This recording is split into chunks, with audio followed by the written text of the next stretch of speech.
아멘. 하나님의 말씀은 디모데후서 2장 1절에서 7절 말씀 같이 한번 합독하겠습니다.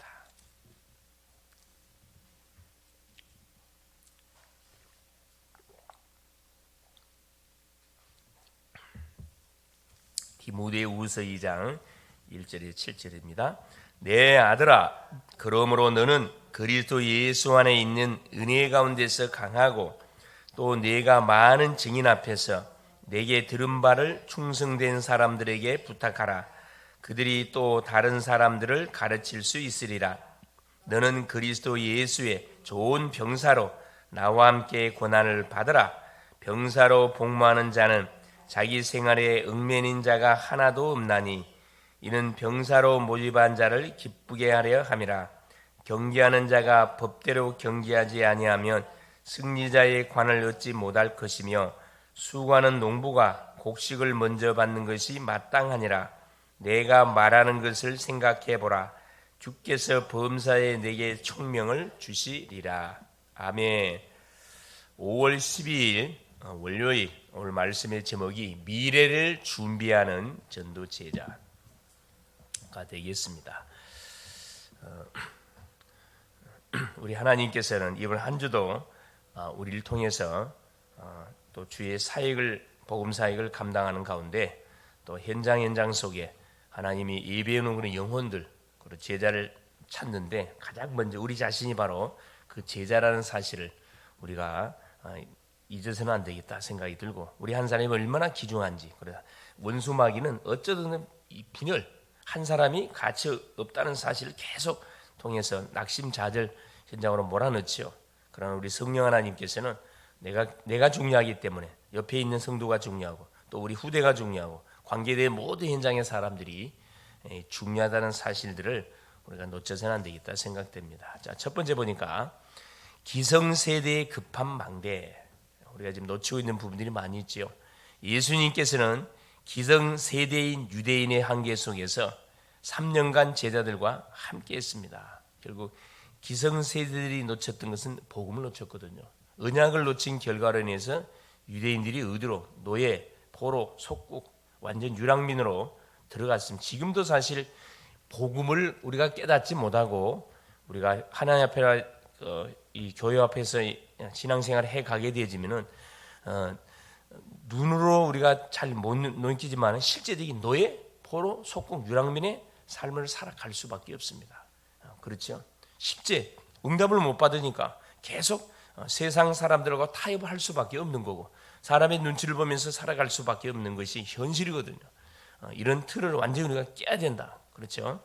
그래서 우리 예수님이 직접 유대인들이 묶여 있었던 어디 한계, 율법의 한계, 그렇죠? 이들은 원죄를 인정 안 했기 때문에 당연히 복음을 받아야 할 이유를 전혀 모르고 사실 종교 생활에 간 거지요. 근데 이런 잘못된 틀을 깨는 작업들을 3년의 이 공생의 사역을 통해서 하나님께 하셨습니다. 그게 마태복음의 내용이에요. 마가복음 말 그대로 이제 불신 심령들에게 계속해서 뭐가 정말 복음만이 인생의 답이 되심을 그들에게 계속 선포해 줬죠. 그들은 영적 문제에 묶여갖고 거의 사실 영적 질병, 마음의 질병, 정신의 질병, 육신의 질병을 통해서 고통 속에 있었고 엎친 데 덮친 격으로 로마의 속국 속에서 이렇게 언약의 백성들이 살아가야 할 수밖에 없었기 때문에 그래서 계속해서 우리 주님이 가는 곳곳마다 기적의 놀란 역사들을 많이 터뜨렸죠. 왜? 눈을 열어주기 위해서. 그래서 우리 제자들은 예수님께서 부활하신 이후에 40일간 하나님께서 주셨던 약속의 말씀을 붙들고 마가의 다락방에 모여가고 10일 동안 집중, 즉 복음을 확인하는 그런 실제적인 복음을 체험하는 그런 기간들을, 시간표를 가지고 있었다는 겁니다. 성령의 역사를 체험한 후에는 이 초대교회 성도들이 매일 정시로 계속 기도했죠. 세 가지 약속입니다. 그리스도, 하나님의 나라, 성령 충만. 그리스도가 아니면 절대 인생 문제가 해결되지 않는다는 사실을 이미 결론 냈기 때문에 가는 곳마다 예수가 그리스도다, 십자가 졌다, 부활했다, 이걸 계속 강조했거든요. 이 메시지를 들었던 사람마다 사망 권세에서 완전히 깨어났고, 그렇죠, 낙심자절 절망 중에서 종교생활 속에서 깨어났거든요. 깨우는 작업들, 이게 사실 우리가 해야 할 그런 사역들입니다. 이때 24, 25 영혼의 기도가 나왔다는 게 24시 기도를 할 수밖에 없는 그런 인생들이, 그런 실제적인 전도들이 나왔다 이 말이거든요. 당연히 뭐가요? 기도가 되니까 말씀이 성취되고, 이 역사를 들었던 바울은 그렇죠, 가는 곳마다 기도 응답부터 계속해서 사도 바울은 확인했습니다. 그게 사도행전 23장 1절에서 5절, 최초의 자원 선교사로 이들이 선출돼 가지고 성령의 지시를 받고 파송을 받는데, 그렇죠, 2인 1조 바울과 바나바가 한 팀이 돼 가지고 최초의 선교사로 파송을 받는데, 너무 중요하다 보니까 금식하면서 이들은 뭐 했다 그랬어요? 기도했다 그랬거든요.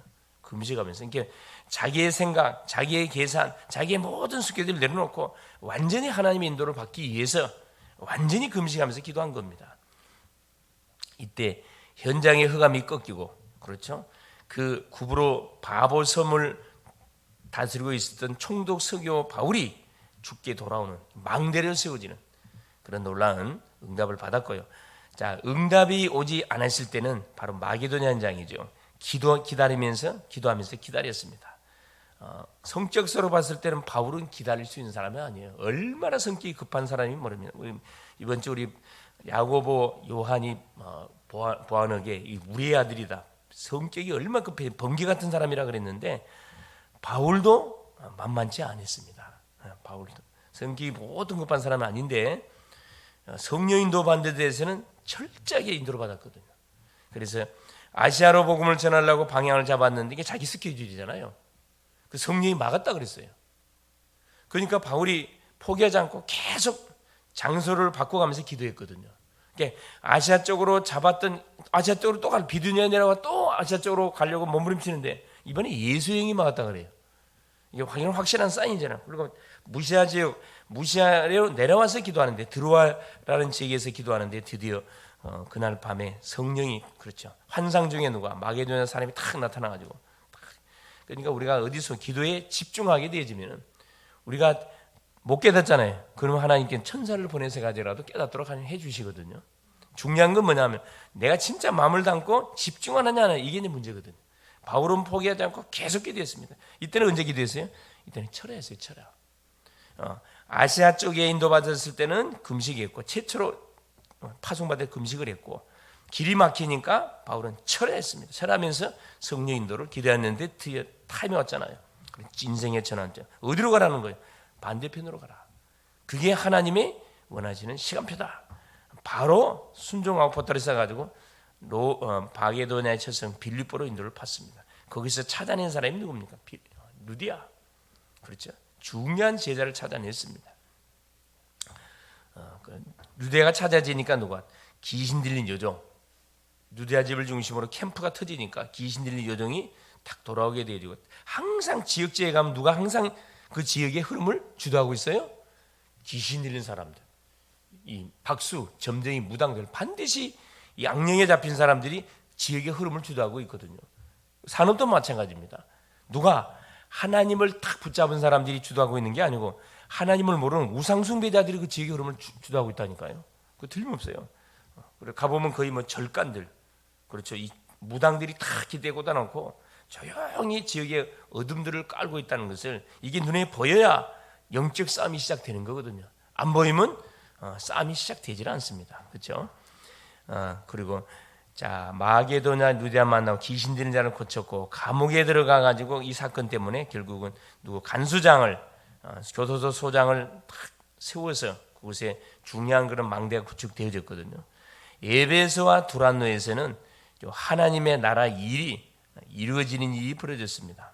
한 석 달 동안을 어디에서 해당에 들어가 가지고 바울이 요한의 세례만 알았던 12명의 제자를 데리고 해당에 들어가 석 달 동안을 말씀등했는데, 역사 일어나니까 당연히 역사 일어나면 반대를 안 했거든요. 역사 일어나니까 당연히 막 들고 일어나자 유대인들이 깡패를 동원해가지고 방해하잖아요. 두란노라는 서원으로 옮겨가지고 거기서 2년 동안 요 하나님의 나라 일 24실 한 거다 이 말입니다. 이게 어떤 일이 벌어졌습니까? 두란노 지역에는 아뎀이라는 엄청난 우상 신전이 있는데, 완전히 아시아에 사는 사람들 중에서 복음을 받지 않은 사람이 없을 만큼 대역사, 조용히 영적 흐름이 완전히 누구 편으로? 바울 팀으로 돌아와 버렸습니다. 완전히 지역은 바울 손에 들어온 거죠. 그때 바울이 뭐 한 겁니까? 내가 로마도 보아야 하리라. 항상 바울은 뭘 그리고 있었다? 세계 복음화라는 그림을 항상 그리고 있었다는 거죠. 이것이 가장 급한 방대. 딱 정리하면은 무속의 현장, 가는 현장에 점술의 현장, 우상의 현장, 우리가 가는 현장은 반드시 세 이 흐름들이 흘러가고 있습니다. 이걸 말하는 거라 꺾으라는 거예요. 결박시키라는 거면 누구 이름? 예수 이름으로. 이게 가장 급한 망대. 두 번째, 새로운 교회 망대.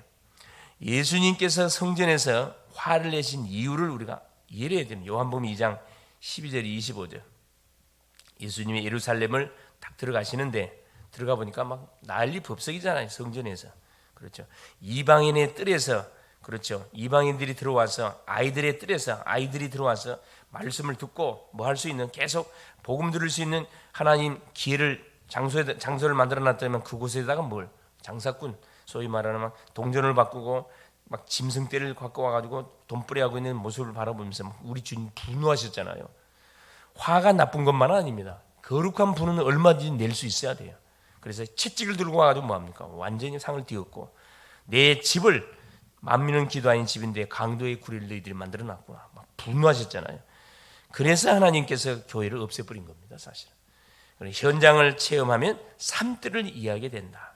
237 치유섬, 이 삶들. 왜 삶들을 하나님께서 교회 안에 교회 성막 안에다 삶들을 하나님 준비케 했는지, 왜 삶들을 우리가 준비해야 되는지 이유를 바로 딱 깨닫게 되는 거잖아요. 그렇죠. 다민족들, 아이들, 그렇죠. 아픈 사람들 분명히 쫙 깔려 있습니다. 그들을 뭐하냐? 그들이 올 수 있는 그런 뜰을 딱 준비해라. 내 안에 교회의 현장의 삶들을 만들어야 됩니다. 그렇죠. 첫째는 내 안에 이 세 가지 가슴을 갖고 있어야 되고, 우리 교회 안에 이런 부류의 사람이 왔었을 때 바로 탁 그 팀을 구성하고 뜰을 만들고 있다가 탁 붙어야 되거든요. 아픈 사람은 오면 탁 누가 탁 치유 팀장이 딱 붙어야 되고, 서밋이 오면 탁 서밋 팀장이 딱 붙어야 되고, 237 오면 237팀이 딱 붙어서 뭐 해주면 됩니까? 그렇죠. 24 그 영혼을 놓고 계속 관리하는 거죠. 현장의 삶들, 당연히 그렇죠. 이런 사람들은 어디에? 현장에 많이 예비대가 있잖아요. 교회는 안 옵니다, 사실은. 그렇죠. 현장에 우리의 업을 통해서 하나님 붙이시는 그런 만남을 통해서 조용한 삶들이 뭐가 시스템으로 세워질 수 있도록 계속으로 기도하고 있는 거죠. 그러면 틀림없이 누구를 보내느냐? 그렇죠. 삶들을 움직일 수 있는 분명한 누구예요? 준비된 사람을 보냅니다, 사실은.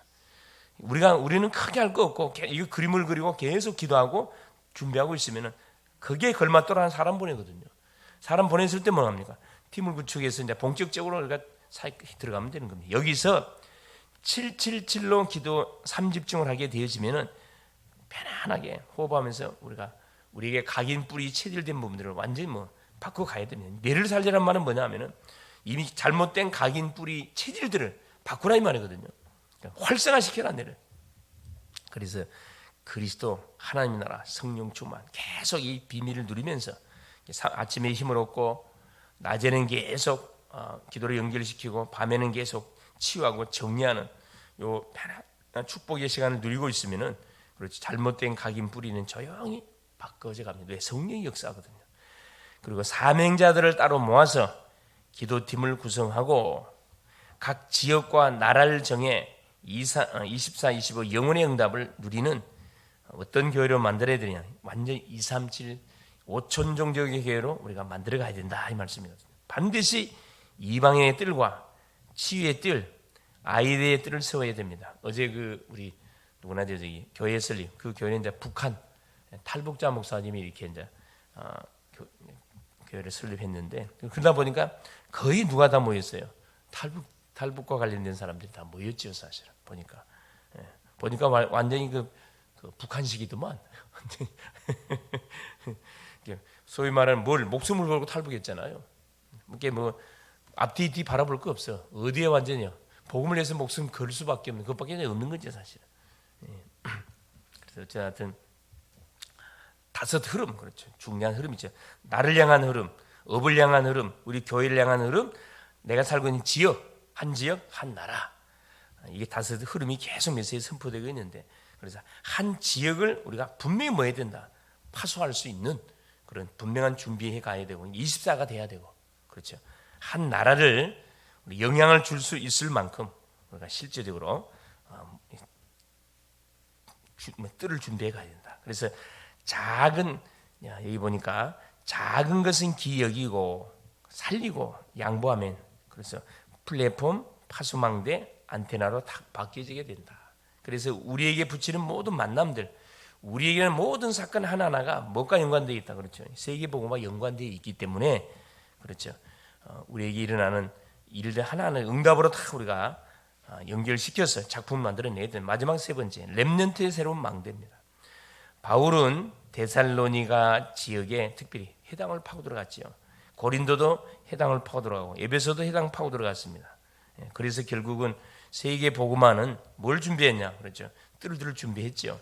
그래서 사도 데살로니가 지역에 가가지고 그리스도의 당위성 왜 예수님이 십자가에 죽으시고 부활하셔야 되는 이유를 정확하게 설명했고 고린도 지역에 들어가가지고 안식일마다 예배가 뭔지를 이들이 알려줬습니다. 예배의 비밀, 기도의 비밀.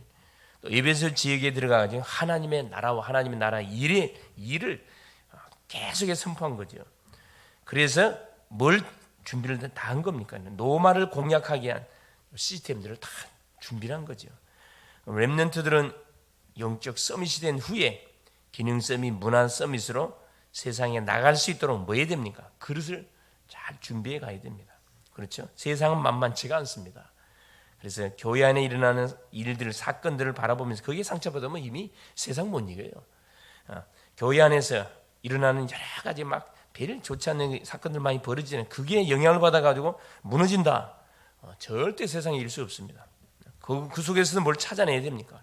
하나님의 숨은 계획을 찾아낼 수 있는 건강한 우리 렘넌트들이 되어야 되거든요. 우리 뭐 렘넌트뿐입니까? 모든 성도들도 마찬가지입니다. 여기서 중요한 하나님의 계획들을 찾아내야 되겠죠.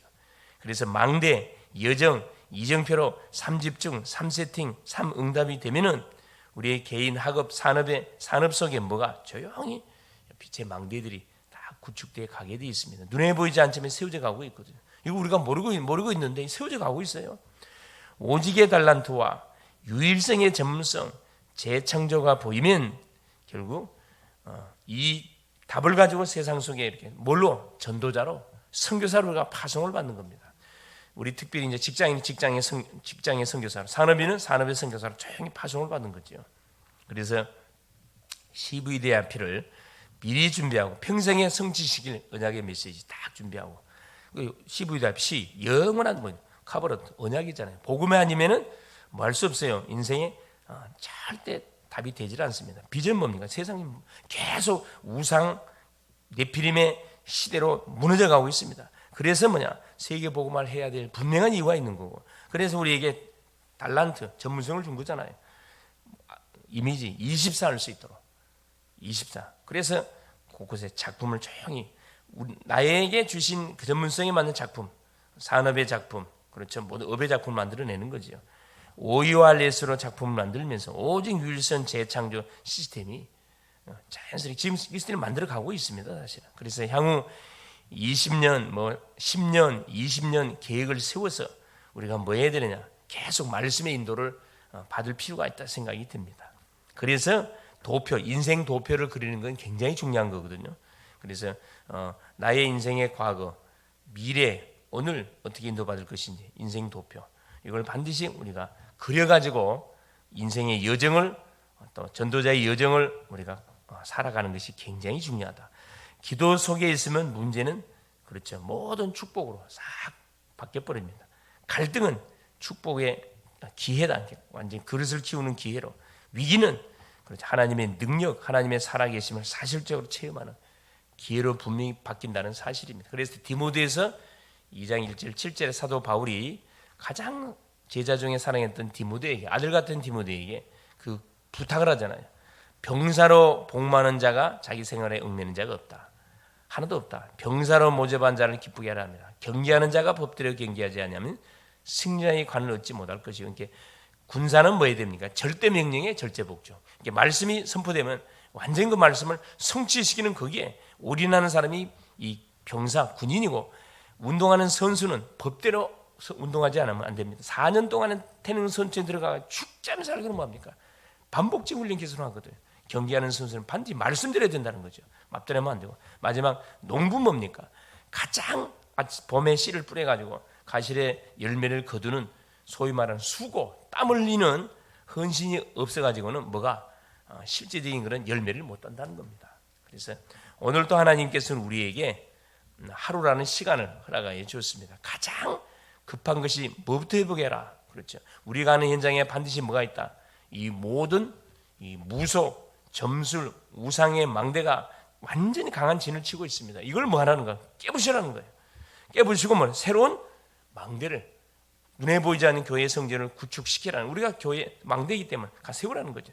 뜰을 만들어 가지고. 그래서 누구를 미래를 감당하는 우리 렘넌트들을 실제적으로 이렇게 키워가라. 승리할 수 있기를 그리스도의 이름으로 축원을 드립니다. 사랑하는 주님, 감사드립니다. 오늘도 우리 하나님이 새벽을 깨우는 기도의 파수꾼으로 하나님 우리를 부르시고 세우셔서 오늘도 하나님 말씀을 주신 것을 감사드립니다. 하나님, 우리를 하나님께서 원하시고 선택하셔서 함께 있게 하고 전도도 하며 귀신을 쫓는 권세를 주시기 위해서 우리를 부르신 주님, 우리의 연약 모자람 상관없이 부르셔서 고쳐서 우리를 전도자로 하나님 쓰시기 원하여 우리를 불러주셨사오니 오늘도 우리 하나님 237 5천 종족을 우리가 바라보며 가장 급한 부분들, 하나님 우리가 살고 있는 지역, 우리가 다니는 직장 현장, 움직이는 모든 현장 속에 이미 사단이가 뿌리 내려놓은 모든 무소, 점술, 이 모든 우상의 망대, 흑암 망대들을 오늘도 아니 무너뜨리는 중요한 아버지 하나님 망대를 준비해 나갈 수 있도록 성령으로 역사하여 주신 것을 감사합니다. 현장에 하는 빛의 망대로, 빛의 성전으로 우리를 세워주셨사오니 빛의 망대를 곳곳에 계속 세워나갈 수 있도록 성령으로 역사하시고 인천 지역 30현장에 하나님이여 빛의 성전을 계속 세워나갈 수 있도록 축복하여 주옵소서. 아울러 우리에게 붙이는 우리 렘넌트들을, 우리의 자녀들을 미래의 망대로 하나님 계속 우리가 아버지 하나님 세워나갈 수 있도록 성령으로 역사하시고 거기에 기도의 배경이 되게 하시고 거기에 장을 계속 우리가 만들어 나갈 수 있도록 성령으로 역사하여 주시옵소서. 흩어져 있지만 오늘도 237 치유 서밋의 뜰들을 오늘도 든든하게 세워가는 하나님 전도자의 멋진 여정을 살아가게 하옵소서. 오늘도 우리 글로벌 제작교회 모든 성도님들을 이 현장에 선교사로 파송합니다. 하나님이 하늘의 군대를 앞서 보내셔서 다친 분들, 묶인 것, 잡힌 것, 죽은 자들 살리고 치유하고 회복시키고 중요한 아버지 빛의 망대로 세워서 237의 뜰, 치유의 뜰, 서밋의 뜰을 아버지 하나님 요소요소에 구축시키사 한 심령도 빠져나가지 못하도록 답주는 하나님 멋진 전도자의 여정을